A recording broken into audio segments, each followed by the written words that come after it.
ವಸು ಎಲ್ಲರಿಗೂ ನಮಸ್ಕಾರ, welcome back to Saga Stories. ಮಗ ಫಸ್ಟ್ ಆಫ್ ಆಲ್ ಎಲ್ಲರಿಗೂ ಶುಭೋದಯ.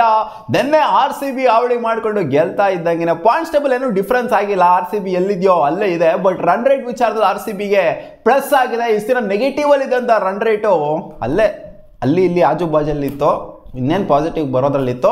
ಸೊ ಇವಾಗ ಪಾಸಿಟಿವ್ ಬಂದಿದೆ. ಪಾಸಿಟಿವ್ 2.17 ಆಗಿದೆ ನಮ್ಮ ರನ್ ರೇಟು.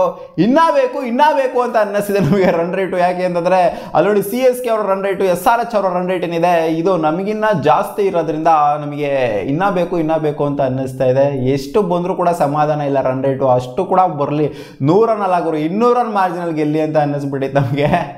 ಸೊ ಲಿಟಲಿ ಮಗ RCB ಏನೋ ಹೋಪ್ಸ್ನ ಹುಟ್ಟಾಕ್ತಾ ಇದ್ದಾರೆ. RCBಯ ಕ್ವಾಲಿಫಿಕೇಶನ್ ಪರ್ಸೆಂಟೇಜ್ ವಿಚಾರಕ್ಕೆ ಬಂತು ಅಂತಂದರೆ ನೆನ್ನೆ ಮ್ಯಾಚ್ನ ಗೆದ್ದಾದ್ಮೇಲೆ ನೆನ್ನೆಗಿನ ಹಿಂದೆ ಅರೌಂಡ್ 7% ಏನೋ ಪಾಸಿಬಿಲಿಟಿ ಇತ್ತು. ಇವಾಗ 10% ಪಾಸಿಬಿಲಿಟಿ ಆಗಿದೆ RCB ಕ್ವಾಲಿಫೈ ಆಗುವಂಥದ್ದು. ಬಟ್ ಅದೇ ಮಿರಾಕಲ್ಸ್ ಆಗಬೇಕು ಅಂತಲೇ ಅನ್ಕೊಂತ ಇರೋದು. ಇವತ್ತಿನ match GT is taking on CSKನ ಕ್ವಾಲಿಫೈ ಮಾಡಿಸ್ಬಾರ್ದು ಅಥವಾ ನಾವು SRHನ ಕ್ವಾಲಿಫೈ ಮಾಡಿಸ್ಬಾರ್ದು. ಇಲ್ಲಿ ಇವರಿಬ್ಬರಲ್ಲಿ ಯಾರಾದರೂ ಎರಡು ಟೀಮಲ್ಲಿ ಯಾವ್ದಾದ್ರು ಒಂದು ಟೀಮು ಎಲ್ಲ ಮ್ಯಾಚ್ ಸೋತ್ರೆ ಅವ್ರು ಮಾತ್ರ ಅಲ್ಲ, DC ಕೂಡ ಸೋಲ್ಬೇಕು.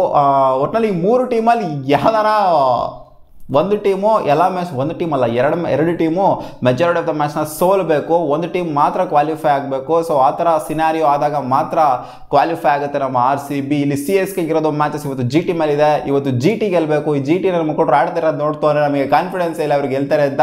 ಬಟ್ ಆದರೂ ಒಂದು ಹೋಪ್ಸ್ನ ಇಟ್ಕೋಬೇಕಷ್ಟೇ. GT ಗೆಲ್ಲರೋ ಅಂತ. ನೀವಂತೂ ಗಾನ್ ಕೇಸ್ ಆಗಿದ್ದೀರಾ. ನಮ್ಗೆ ಅಟ್ಲೀಸ್ಟ್ ಕ್ವಾಲಿಫೈ ಮಾಡಿಸ್ರಿ, ಗೆದ್ಬಿಟ್ಟು CSKನ ಸ್ವಲ್ಪ ನ್ಯೂಟ್ಲು ಮಾಡಿಸ್ರಿ ಅಂತ ಕೇಳ್ಕೋಬೇಕಷ್ಟೇ. ಇವತ್ತು ಎಲ್ಲರ ಸಪೋರ್ಟು RCB ಫ್ಯಾನ್ಸ್ಗಳ ಸಪೋರ್ಟ್ GT ಮೇಲೆ ಇರಬೇಕು. CSKಗೆ RR ಮೇಲೆ ಮ್ಯಾಚ್ ಇದೆ ನೆಕ್ಸ್ಟ್ ಮ್ಯಾಚು. ಅದಾದ್ಮೇಲೆ RCB ಮೇಲೆ ಸಿಕ್ಕಾಪಟ್ಟೆ ಇನ್ನೂ ಟೈಮ್ ಇದೆ RCB ಮೇಲೆ. ಬಡರೆ ಇರೋದು RCB ಮೇಲೆ. ಆ ಮ್ಯಾಚು ಡಿಸೈಡರ್ ಮ್ಯಾಚ್ ಆಗುವಂಥ ಎಲ್ಲ ಸಾಧ್ಯತೆ ಇದೆ. ಇನ್ ಕೇಸ್ ನನ್ನ ಮಕ್ಕಳು RRದು ನನಗೆ ತಲೆನೋವು ಆಗ್ತಿದೆ. RR ಎಲ್ಲ ಮ್ಯಾಚು ಸೋಲ್ತಾ ಇದ್ದಾರೆ. RCB ಚೆನ್ನಾಗಿ ಆಡಕ್ಕೆ ಸ್ಟಾರ್ಟ್ ಮಾಡಿದಾಗಿಂದ ಇವ್ರು ಸೋತ್ಕೊಂಡು ಬರ್ತಾ ಇದ್ದಾರೆ. ಇಲ್ಲೇನಾದ್ರು CSKನ ಗೆಲ್ಲಕ್ಕೆ ಬಿಟ್ಬಿಟ್ರು RR ಅಂತ ಅಂದರೆ ಇವತ್ತು ನನ್ನ ಪ್ರಕಾರ ಗೆಲ್ಲೋ ಸಾಧ್ಯತೆನೇ ಇದೆ CSK. ಬಟ್ 7 ಮ್ಯಾಚ್ ಗೆದ್ರೆ ಓಕೆ, 8 ಮ್ಯಾಚ್ ಏನಾದ್ರು ಗೆದ್ಬಿಡ್ತಾರೆ ಕಂಪ್ಲೀಟ್ಲಿ ಕ್ಲೋಸ್ ಆಗೋಗ್ಬಿಡುತ್ತೆ RCBಗೆ. ಗೊತ್ತಿಲ್ಲ ಅದು ಹೆಂಗಾಗುತ್ತೆ ಅಂತ. CSK ಕೂಡ ಗೆಲ್ಲಬೇಕು ಅಂತಲೇ ನೋಡ್ತಾ ಇರ್ತಾರೆ. ಇವತ್ತು ಗೆದ್ರು ಅಂತಂದರೆ CSK ಬೆಟರ್ ರನ್ ರೇಟ್ ಆಗುತ್ತೆ. ಇನ್ನೊಂದು ಸ್ವಲ್ಪ +7 ಇರೋದು +8 ಅಥವಾ +9 ಅಥವಾ ಇನ್ನೂ ಜಾಸ್ತಿ ಹೋದ್ರೂ ಹೋಗ್ಬಿಡ್ಬೋದು. +1 ಪಾಯಿಂಟ್ ಸಮಥಿಂಗಿಗೆ ಹೋಗ್ಬೋದು. ಬಟ್ ಆ ಥರ ಏನಾದ್ರು ಆಯಿತು ಅಂತ ಅಂದರೆ RCBಗೆ ಸಿಗಾಪಟ್ಟೆ ಕಷ್ಟ ಆಗೋಗ್ಬಿಡುತ್ತೆ. CSK ಒಂದು ರೇಂಜಿಗೆ ಕ್ವಾಲಿಫೈ ಆದಂಗೆ ಅಂತ ಅನ್ಕೊಂಬಿಡಿ. ಯಾಕಂದರೆ RCBದು ರನ್ ರೇಟ್ ಅಷ್ಟೊಂದೆಲ್ಲ ಹೆವಿ ಪುಷ್ ಮಾಡೋದಕ್ಕಾಗೋದಿಲ್ಲ. ಒಂದೇ ಒಂದು ಮ್ಯಾಚಲ್ಲಿ ಅಥವಾ ಒಂದು 2 ಮ್ಯಾಚಲ್ಲಿ ಪುಷ್ ಮಾಡೋದು ಸಿಕ್ಕಾಪಟ್ಟೆ ಕಷ್ಟ. ಅದೇ 2 ಮ್ಯಾಚ್ನು ಏನಾದರೂ ಇವರು 100-150 ರನ್ ಮಾರ್ಜಿನಿಂದ ಗೆಲ್ತು ಅಂದರೆ ಅವಾಗ ಪುಷ್ ಮಾಡ್ಬೋದು. ಸೊ ಅದೊಂಥರ ಅಸಾಧ್ಯ ಅಂತಲೇ ಹೇಳ್ಬೋದು. ಈಗ ಇನ್ನೊಂದು ಕಡೆ ನೋಡ್ತಾರೆ SRH ಅವರು ಬೆಟ್ರಾಗಿ ಕಾಣಿಸ್ಕೊಂತಾರೆ. 7 ಮ್ಯಾಚ್ನ ಗೆದ್ಬಿಟ್ಟು 2 ಮ್ಯಾಚ್ ಇದೆ. 2 ಮ್ಯಾಚಲ್ಲಿ ಯಾವ್ದಾರ 2 ಮ್ಯಾಚ್ನು ಸೋಲ್ತು ಅಂದರೆ 2 ಮ್ಯಾಚ್ನ ಸೋಲೋದಕ್ಕೆ ಖಂಡಿತ ಆಗೋದಿಲ್ಲ. SRH ಇವಾಗಿರೋ ಫ್ಲೋನ ನೋಡ್ತು ಅಂದರೆ SRH ಯಾರ್ಯಾರ ಮೇಲೆ ಇದೆ ಮ್ಯಾಚು, GT ಮೇಲೆ ಮ್ಯಾಚ್ ಇದೆ. GT ಆ ಮ್ಯಾಚ್ನ ಗೆಲ್ಲಬೇಕು ಅಂತ ಅನ್ಕೋಬೇಕು ನಾವು. ಆಮೇಲೆ ಪಂಜಾಬ್ ಕಿಂಗ್ಸ್ ಮೇಲೆ ಮ್ಯಾಚ್ ಇದೆ. ಪಂಜಾಬ್ ಕಿಂಗ್ಸ್ ಆ ಮ್ಯಾಚ್ನ ಗೆಲ್ಲಬೇಕು ಅಂತ ಅನ್ಕೋಬೇಕು ನಾವು. ಸೊ ಒಂಥರ ಟಫ್ ಕಾಣಿಸ್ತಾ ಇದೆ ಗುರು. ಇವರಿಬ್ಬರು ಏನಾದ್ರು ಗೆದ್ಬಿಡ್ತು ಅಂದರೆ GT ಮತ್ತು ಪಂಜಾಬ್ ಕಿಂಗ್ಸ್ ಏನಾದ್ರು SRH ಮೇಲೆ ಗೆದ್ಬಿಡ್ತು ಅಂದರೆ ಅವ್ರದ್ದು ರನ್ ರೇಟ್ ಏನಿದೆ ಅದು ನೆಗೆಟಿವ್ ಆಗುವ ಸಾಧ್ಯತೆ ಇರುತ್ತೆ. ನೆಗೆಟಿವ್ ಆಗುತ್ತೆ ಅಂತಲ್ಲ, ಒಟ್ಟು RCB ರನ್ ರೇಟ್ಗಿಂತ ಕೆಳಗಡೆ ಬರುವಂಥ ಸಾಧ್ಯತೆ ಇರುತ್ತೆ. ಇಲ್ಲಿ SRH 100% ಕ್ವಾಲಿಫೈ ಆಗ್ಬಿಟ್ರು ಅಂತಲೂ ಹೇಳೋದಕ್ಕಾಗೋದಿಲ್ಲ. ಇನ್ನಿರುವಂಥದ್ದು 2 ಮ್ಯಾಚ್. ಬಟ್ CSKಗೆ ಇಲ್ಲಿ 3 ಮ್ಯಾಚ್ ಇರೋದ್ರಿಂದ ಅವ್ರು 1 ಮ್ಯಾಚ್ನ ಗೆಲ್ತು ಸಿಕ್ಕಾಪಟ್ಟೆ ಬೆಟರ್ ಆಗಿ ಹೋಗ್ಬಿಡ್ತಾರೆ. ರನ್ ರೇಟ್ ಸಿಕ್ಕಾಪಟ್ಟೆ ಪಾಸಿಟಿವ್ ಆಗಿ ಹೋಗ್ಬಿಡುತ್ತೆ. ಅದನ್ನೇ ಇಲ್ಲ ಯೋಚನೆ ಮಾಡ್ತಾ ಇರೋದು. ನೋಡಬೇಕು ಗುರು, ಸಿನಾರಿಯೋ ನೋಡಿದ್ರೆ ಇವ್ರ ಅಜ್ಜಿ ಹೆಂಗಿದೆ ನೋಡು ಗುರು. ಇವಾಗ ಒಟ್ಟಲ್ಲಿ ಸಿಕ್ಕಾಪಟ್ಟೆ ಸೀನಲ್ಲಿರೋದು ಇಷ್ಟು ಟೀಮ್ಗಳು. KKR RR ಅಂತೂ ಕ್ವಾಲಿಫೈ ಆಗ್ತಿರೋದು ಗೊತ್ತಿರೋದೇ ನಿಮಗೆ. ಆಮೇಲೆ SRH, CSK, LSG and RCB ಇಷ್ಟು ಟೀಮ್ಗಳು ಸೀನಲ್ಲಿದ್ದಾರೆ. ನಾವು MI ಮತ್ತು ಪಂಜಾಬ್ ಕಿಂಗ್ಸ್ ಮತ್ತು GT ಇವರೆಲ್ಲ ಗಾನ್ ಕೇಸ್ ಆಗೋಗ್ಬಿಟ್ಟಿದ್ದಾರೆ. GTಗೂ ಪಾಸಿಬಿಲಿಟಿ ಇದೆ ಅಂತ ಹೇಳ್ಬೋದು. ಬಟ್ ಆ ರನ್ ರೇಟ ನೋಡಿ ಹೆಂಗಿದೆ ಅಂತ, -1.320 ಏನೇನೋ ಇದೆ ಅವ್ರದ್ದು ರನ್ ರೇಟು. GT ಇಲ್ಲಿ ಗೆಲ್ಲದೇ ದೊಡ್ಡ ವಿಚಾರ, ಇನ್ನು ಕ್ವಾಲಿಫೈ ಬೇರೆ ಆಗ್ತಾರೆ ಅಂತ ಅನ್ಕೊಂಡಿದೀವ. ಸೊ ಇವತ್ತಿನ ಮ್ಯಾಚಲ್ಲಿ ಅವರು ಗೆದ್ರು ಅಂದರೆ GTಗೆ ಒಂದು ವಿಜಿಲ್ ಹೊಡೆದು ಶಿಲ್ಲೆ ಹೊಡೆದು ಅವ್ನ ಅಜ್ಜಿಗೆ ಸ್ಟೆಪ್ ಹಾಕೋದೇನೆ ಇವತ್ತು GTಗೆ. GT ಇಷ್ಟಿರ ಸೋಲ್ಲಿ ಅಂತ ಅನ್ಕೊಂತೀವಿ ಸ್ಟಾರ್ಟಿಂಗಲ್ಲಿ. ಬಟ್ ಇವಾಗ ಗೆಲ್ಲಿ ಅನ್ನೋ ಥರ ಅನ್ಕೊಳ್ಳೋ ಥರ ಆಗೋಗ್ಬಿಟ್ಟಿದೆ. CSK ಸೋಲಿ ಅಂತ ಅನ್ಕೊಳ್ರಪ್ಪ ಸುಮ್ಮನೆ. ಎಲ್ಲಾದ್ರೂ CSK ಮತ್ತು SRH ಇರೋಂಥ ಮ್ಯಾಚ್ಗಳನ್ನೆಲ್ಲ ಸೋಲಿ ಅಂತ ಅನ್ಕೋಬಿಡಿ. RCB 3rd ಪೊಸಿಷನ್ಗೆ ಹೋಗ್ಬಿಡುತ್ತೆ. ಆಮೇಲೆ ಬರೋ ಮ್ಯಾಚಲ್ಲಿ ಅವ್ರು ಸೋತೋಗ್ಬಿಡ್ತು ಅಂತಂದರೆ ಕಾದೊಡನಗರು ಏನೇನೇನೋ ಅನ್ಕೊಂತ ಇದೆ. ಒಟ್ಟಲ್ಲಿ SRH ಮತ್ತು CSK ಏನಿದೆ, ಇವ್ರೇನಾದರೂ ಒಂದೊಂದು ಮ್ಯಾಚ್ ಹೋಗಿ ಗೆಲ್ತು ಅಂದ್ರೂ ಸಹ SRH ಒಂದು ಮ್ಯಾಚ್ ಗೆಲ್ತು ಅಂದರೆ ಕ್ವಾಲಿಫೈ ಆಗೋಗ್ಬಿಡ್ತಾರೆ.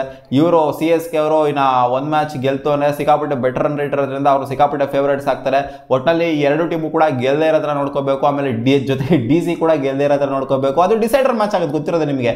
ಇದು DC ವರ್ಸಸ್ RCB ಏನು ಮ್ಯಾಚ್ ಇದೆ, ಇದು ಡಿಸೈಡರ್ ಮ್ಯಾಚು. ಇಲ್ಲಿ ಯಾರು ಗೆಲ್ತಾರೋ ಮುಂದೆ ಹೋಗ್ತಾರೆ, ಯಾರು ಸೋಲ್ತಾರೋ ಅವರಿಂದ ಬರ್ತಾರೆ. ಯಾಕಂದರೆ DC ಇದು ನೆಗೆಟಿವ್ ಇದೆ ರನ್ ರೇಟು.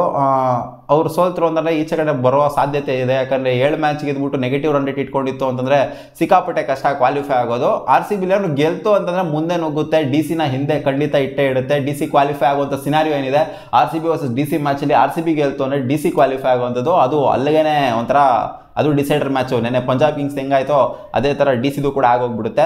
ಸೊ ನೋಡೋಣ, ಒಟ್ನಲ್ಲಿ ಬೆಟ್ರಾಗಿ ಕಾಣಿಸಿದ್ರೆ DC ಅವರು. ನೆಕ್ಸ್ಟ್ ಮ್ಯಾಚ್ನ RCB ಏನಾದ್ರು ಗೆಲ್ತು ಅಂದರೆ ವಿತ್ ಪಾಸಿಟಿವ್ ರನ್ ರೇಟ್ನ ಇಟ್ಕೊಂಡಿರೋದ್ರಿಂದ LHದು ಮತ್ತು DCದು ಎಲ್ಲ ಕಮ್ಮಿ ರನ್ ರೇಟ್ ಇರೋದ್ರಿಂದ 5th ಸ್ಥಾನಕ್ಕೆ ಬರುವಂಥ ಸಾಧ್ಯತೆ ಇದೆ. ಕ್ವಾಲಿಫಿಕೇಶನ್ ಪರ್ಸೆಂಟೇಜ್ನ ನೋಡ್ತಾ ಇರ್ಬೋದು ಎಷ್ಟೆಷ್ಟಿದೆ ಅಂತ. 99, 99 ಆ್ಯಂಡ್ 97 ಆಗಿದೆ. SRH ಸ್ವಲ್ಪ ಬೆಟರ್ ಆಗಿದೆ, ಯಾಕಂದರೆ ಅವ್ರಿಗೆ ಒಂದು ಮ್ಯಾಚ್ ಗೆದ್ರೆ 100% ಕ್ವಾಲಿಫೈ ಆಗೋಗ್ಬಿಡ್ತಾರೆ.